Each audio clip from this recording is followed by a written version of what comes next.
Assalamualaikum warahmatullahi wabarakatuh. Baik, untuk hari ini kita akan mempelajari mengenai materi pokok letak dan luas Indonesia. Untuk tujuan pembelajaran, setelah kegiatan pembelajaran dilaksanakan, peserta didik diharapkan mampu: 1. Menjelaskan letak astronomis Indonesia dengan benar. Yang kedua, menjelaskan letak Indonesia di antara wilayah-wilayah sekitar. Yang ketiga, membandingkan luas wilayah Indonesia dengan luas wilayah negara lain. Dan yang keempat, menjelaskan pengaruh lokasi Indonesia terhadap kehidupan penduduk dalam aspek ekonomi, sosial, serta budaya. Oke, untuk pembahasan pertama kita akan membahas mengenai peta. Sudahkah kalian mengetahui tentang peta? Oke, peta adalah gambaran permukaan bumi pada suatu bidang datar dan diperkecil dengan menggunakan skala. Nah, di sini pada peta terdapat sejumlah informasi yang menyertainya.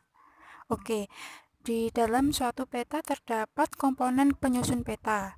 Yang pertama ada judul peta, skala peta, orientasi utara, simbol peta, garis koordinat, inset, legenda, dan sumber peta. Kalian bisa memperhatikan pada gambar berikut yang merupakan contoh peta wilayah negara Indonesia. Komponen penyusun peta yang pertama adalah judul peta. Nah, di sini judul peta menunjukkan isi suatu peta. Kalian bisa melihat pada gambar, di situ ada yang dilingkari ya. Di situ ada tulisan Provinsi Jawa Timur. Nah, Provinsi Jawa Timur itu merupakan judul peta. Untuk komponen yang kedua adalah skala peta. Skala peta menunjukkan perbandingan antara jarak di peta dengan jarak sesungguhnya di lapangan. Nah, untuk skala peta sendiri dibagi menjadi dua. Yang pertama skala angka dan yang kedua adalah skala garis atau grafis. Untuk skala angka berwujud perbandingan angka. Contohnya 1:10.000. Jika tidak disebutkan satuannya di belakang angka tersebut, berarti satuan yang digunakan adalah sentimeter. Untuk yang kedua, skala garis merupakan skala peta yang berbentuk garis dengan ukuran tertentu. Nah, kalian bisa melihat pada gambar yang ada di layar. Di situ dicontohkan 1 cm berbanding dengan 4 km. Jika skala grafis tersebut diubah menjadi skala angka, maka skalanya adalah 1:400.000. Kenapa kok 1:400.000? Karena 1 cm di peta berbanding 4 km di lapangan. Nah, sebelumnya tadi di skala angka sudah dijelaskan bahwa satuan yang digunakan adalah sentimeter. Jadi, 4 km diubah menjadi sentimeter menjadi 400 cm. Sehingga dari skala grafis tersebut jika diubah menjadi skala angka adalah 1:400.000 cm. Untuk komponen yang ketiga adalah orientasi utara. Biasanya sebuah peta memiliki orientasi arah utara. Bentuk orientasi ditunjukkan oleh simbol berbentuk panah dengan bentuk yang bervariasi. Nah, kalian bisa melihat contoh orientasi utara pada gambar yang tertera di layar. Untuk yang keempat adalah simbol peta. Simbol peta adalah tanda khusus pada peta yang mewakili objek yang dipetakan. Nah, tujuan simbol peta adalah untuk memudahkan pengguna peta dalam membaca dan memahami isi peta.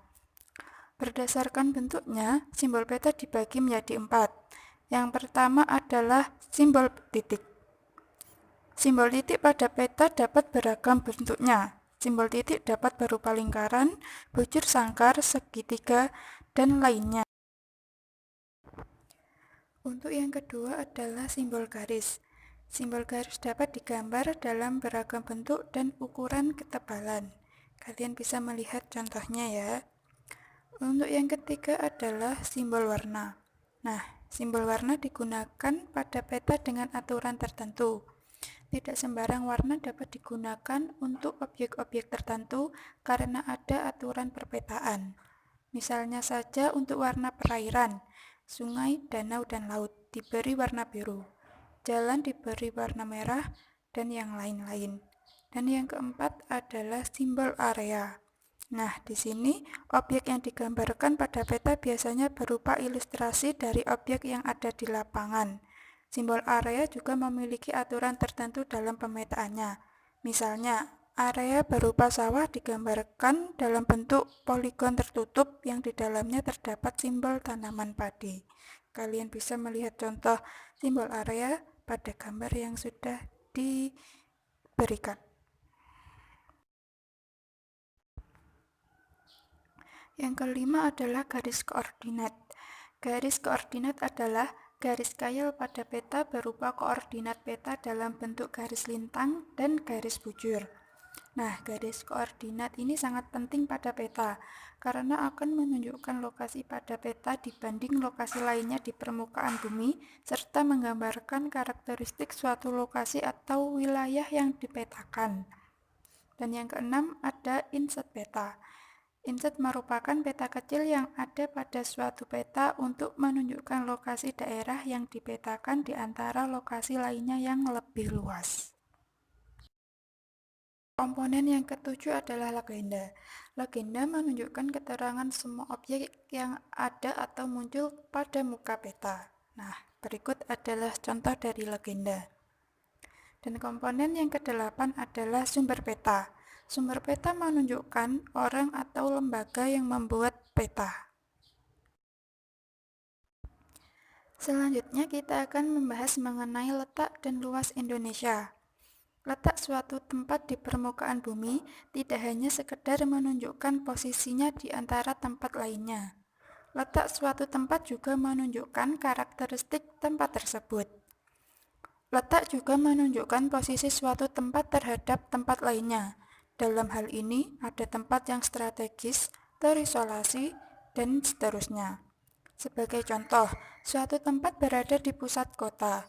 Karena letaknya, tempat tersebut dapat dicapai dari berbagai lokasi dengan mudah, sehingga menjadi pusat kegiatan penduduk. Nah, untuk Indonesia sendiri, bahwa Indonesia terletak antara 95 derajat bujur timur, 141 bujur timur, dan 6 derajat lintang utara, 11 lintang selatan. Karena letaknya tersebut, Indonesia termasuk ke dalam wilayah tropis. Oke, untuk selanjutnya, letak geografis merupakan suatu posisi suatu wilayah atau negara dilihat dari kenyataan di permukaan bumi. Secara geografis, Indonesia berada di antara dua benua, yaitu benua Asia yang terletak di sebelah utara Indonesia dan benua Australia yang terletak di sebelah selatan Indonesia. Selain itu juga, Indonesia berada di antara dua samudra, yaitu Samudra Pasifik di sebelah timur Indonesia dan Samudra Hindia di sebelah barat Indonesia. Apakah kalian tahu negara Indonesia berbatasan dengan negara mana saja? Nah, Indonesia sendiri berbatasan dengan 10 negara tetangga, baik berupa batas darat maupun batas laut. Indonesia berbatasan di darat dengan negara Malaysia, Papua Nugini, dan Timor Leste. Sedangkan batas lautnya dengan negara India, Thailand, Malaysia, Singapura, Vietnam, Filipina, Palau, Papua Nugini, Australia, dan Timor Leste. Oke, kalian bisa melihat gambar perbatasan laut Indonesia dengan 10 negara tetangga berikut ini. Selain itu, batas Indonesia juga dapat dilihat dari posisinya. Maksudnya di sini seperti posisi utara, selatan, barat, dan timur, yakni sebagai berikut. Untuk batas sebelah utara, Indonesia berbatasan dengan Malaysia, Singapura, Palau, Filipina, dan Laut Cina Selatan. Untuk sebelah selatan, Indonesia berbatasan dengan Timor Leste, Australia, dan Samudra Hindia. Untuk sebelah barat, Indonesia berbatasan dengan Samudra Hindia. Dan untuk sebelah timur, Indonesia berbatasan dengan Papua Nugini dan Samudra Pasifik. Letak geografis Indonesia sangat strategis karena menjadi jalur lalu lintas perdagangan dunia antara negara-negara dari Asia Timur dengan negara-negara di Eropa, Afrika, Timur Tengah, dan India. Nah, kabel-kabel dagang yang mengangkut berbagai komoditas dari Jepang, China, dan negara-negara lainnya melewati Indonesia menuju negara-negara tujuan di Eropa. Indonesia juga dilewati jalur perdagangan dari Asia ke arah Australia dan Selandia Baru. Nah, kalian bisa melihat peta persebaran lalu lintas perdagangan dunia. Terdapat dua rute pelayaran. Yang pertama, rute pelayaran utama atau core route. Di sini pelayaran dunia relatif sederhana, yaitu menghubungkan Amerika Utara, Eropa, dan Asia Pasifik melalui terusan Suez, Selat Malaka, dan terusan Panama. Di samping itu terdapat rute pelayaran pendukung atau secondary route, yaitu melayani pasar yang lebih kecil. Letak geografis memberikan pengaruh bagi Indonesia, baik secara sosial, ekonomi, maupun budaya. Nah, sebelumnya tadi juga sudah dibahas bahwa Indonesia menjadi jalur lalu lintas pelayaran dan perdagangan dunia. Nah, karena hal tersebut, bangsa Indonesia telah lama menjalin interaksi sosial dengan bangsa lain. Interaksi sosial melalui perdagangan tersebut selanjutnya menjadi jalan bagi masuknya berbagai agama ke Indonesia, seperti Islam, Hindu, Buddha, Kristen, dan yang lainnya.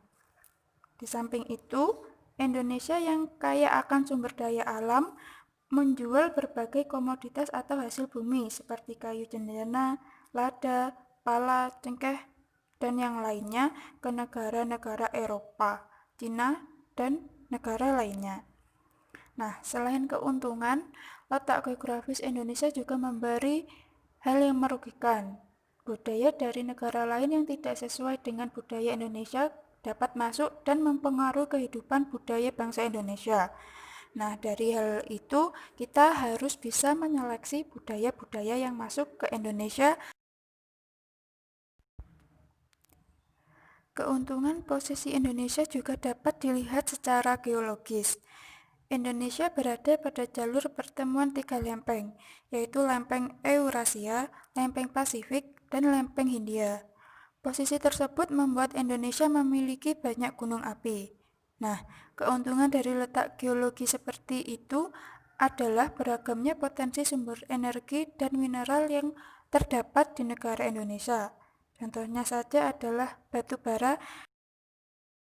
Badan Informasi Geospasial menyebutkan bahwa wilayah Indonesia terdiri atas daratan seluas 1.922.570 km dan perairan seluas 3.257.483